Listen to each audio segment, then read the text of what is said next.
this campaign, for me anyways, begun 24 hours or 18 hours ago. The age issue is now a Trump issue. It's not that it's been taken away. Now Trump has to defend some of the things that he spoke of, because he would be the oldest person ever elected if he were to serve 4 years.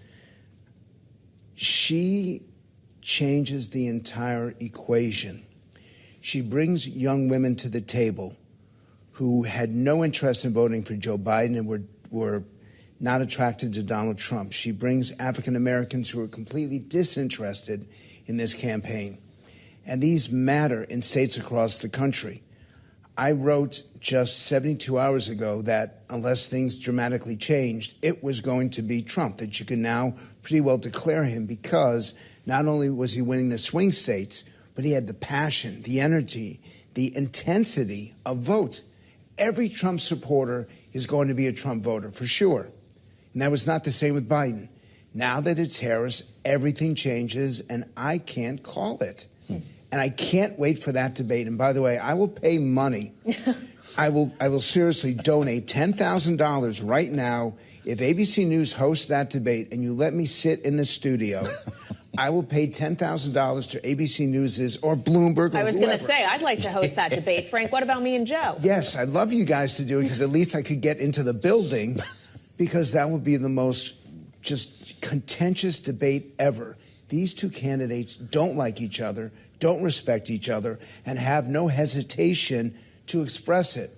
We're going to have the most negative campaign in the history of American politics, and I want a front row seat. So this turns the race completely here, in your view. Kamala Harris has been beset with low favorability ratings. She has been laden with a difficult portfolio. Until recently, the abortion issue has played in her favor based on some of our polling, as opposed to the border. Americans think they know Kamala Harris. Do they actually? What will they learn about her in the weeks ahead? She has the chance to redefine herself. Everything starts fresh. So start from scratch. You start from scratch, and how she presents herself. I brought this up yesterday, the laughter that she would use, and I was criticized for saying it. Why is it that women get yelled at for laughing? Well, the fact is, in so many interviews, back to back to back, you can see it on YouTube, this is what she does when she gets asked a tough question. That's number one. Number two is she wouldn't go to the border for month after month after month.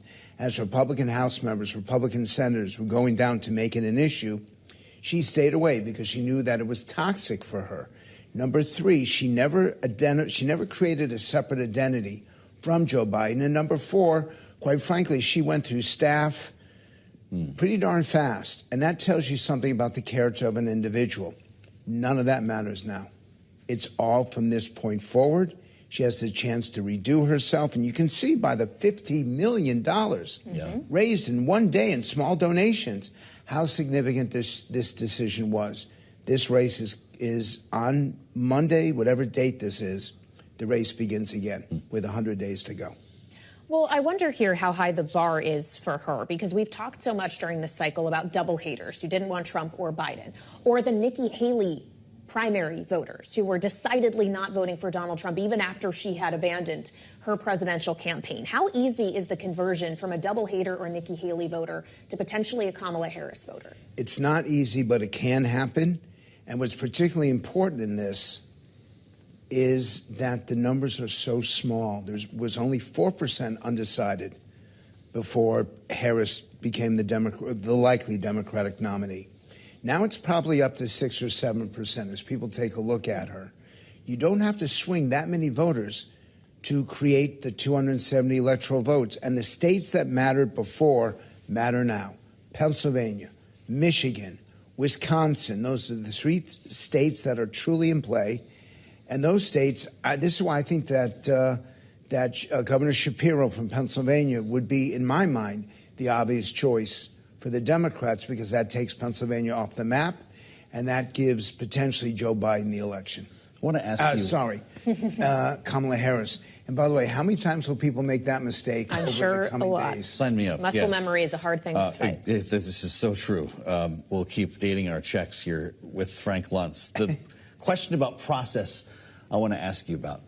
because there's already this idea of a smoke-filled back room, even though it's the vice president of the United States, and whether the Democrats should have some sort of mini primary or some sort of nominating contest that makes it feel like she was vetted. Donald Trump on Truth Social, they stole the race from Biden after he won it in the primaries, a first.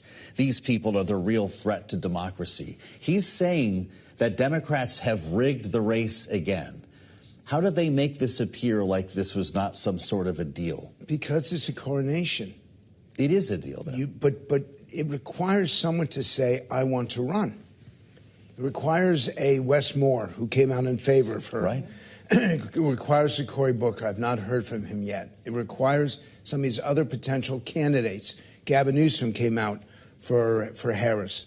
Someone needs to stand up and say, we need this vote. The only one who's done so at this point is Joe Manchin, and it's unclear whether or not he will run, and Manchin is too conservative for the average Democratic delegate. Well, he told CBS today he's not running. So then it's just Marianne Williams and I guess no one else at this point. And she got, what, 1% of the vote in the primaries?